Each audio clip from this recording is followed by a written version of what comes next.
Then he sent Elijah. Okay, so I'm going to reread this portion because this is part of the next part of it. Then he sent to Elijah a captain with his company of 50 men. The captain went up to Elijah, who was sitting on top of a hill, and he said to him, "Man of God, the king says, come down." So I have a little bit of congestion today. But what we're going to look at and take note of this thing, take note of everything that's being said and what's about to happen, because it's very important, every little last bit of it. And as you can see, this person, this captain of of basically these military people, are he's saying man of God. He's saying it in a nasty derogatory way, like because Israel has slipped and doesn't follow the Lord anymore. He and to the point where they feel like any message from the Lord is bad.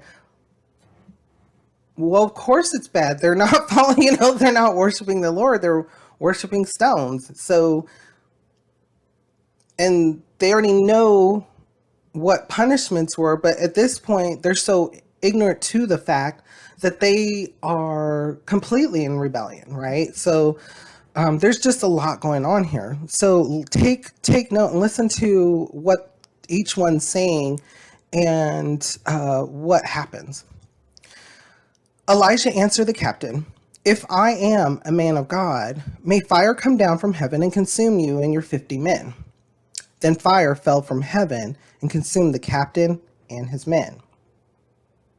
At this, the king sent to Elijah another captain with his 50 men.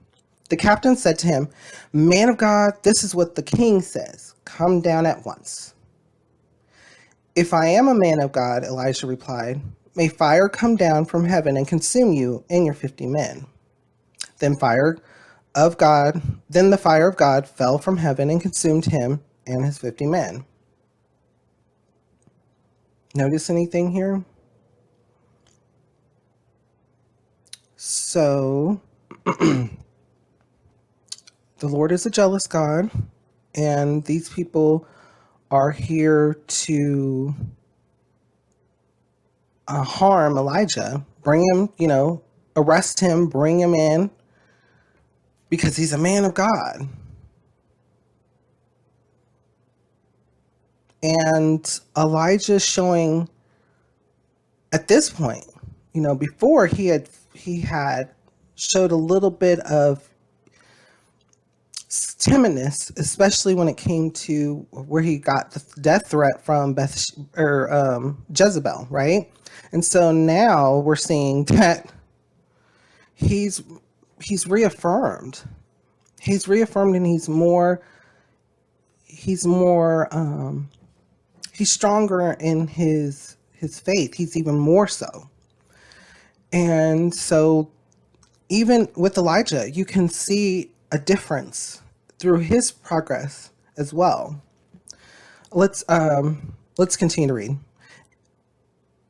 So the king sent a third captain with his 50 men. Now take note of this one. This is especially this part too. This third captain went up and fell on his knees before Elijah. "Man of God," he begged, "please have respect for my life and the lives of these 50 men, your servants. See, fire has fallen from heaven and consumed the first two captains and all their men, but now have respect for my life." Could you imagine being the third captain, going to where Elijah's located and seeing all burnt to a crisp carcasses, burnt? So that's 100 people, over 100 people if it included the two captains, right? Or 100 people if it included the two captains. But they're all there. So this third captain of another 50, he's like, he may know what's going on. He may understand more, and he may be more,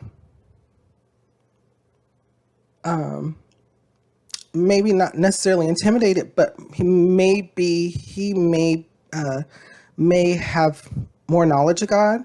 He could be he could be intimidated because he sees that Elijah has not moved and that the people who were come to arrest him had been burnt. So there's a lot going on here, and take note, with what what dealing with, and how this captain is responding, right? How this third captain is responding. Take note of it. He's the captain's being humbling, right? He's asking Elijah for his life. The angel of the Lord said to, let's continue. The angel of the Lord said to Elijah, go down with him. Do not be afraid of him. So Elijah got up and went down with him to the king. Oh man, I know that third captain was like,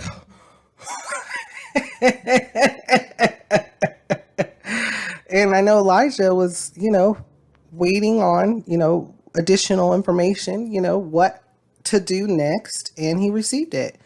And he was comforted as well. Do not be afraid. Do not be afraid. That's all over. Have you noticed, like in so far, all the Bible studies we've had so far, when the Lord speaks or when he sends a messenger, we always get, do not be afraid. Do not be afraid. Do not be afraid. The Lord knows, like he knows he's beyond measure. He's beyond our imagination, and so we would be totally excited out of our mind, blown out of our mind about the amazingness and magnitude of God, of living God. And so he knows that, right? And so he wants to comfort us. He loves us so much that he's like, he talks to us like the previous Bible study, so beautiful. He talks to us. He talked to Elijah in a whispering wind, in a whispering wind. It's comforting and loving at the same time. And it's not overwhelming for us too. And so do not be afraid. Do not be afraid. It's repeated over and over again. When we're walking and you need that comfort, listen for that. Do not be afraid. Because the Lord is with us. The Lord knows. The Lord knows. So think about those things. What kind of thoughts or feelings come to your mind? How does it make you feel, and what does it make you think?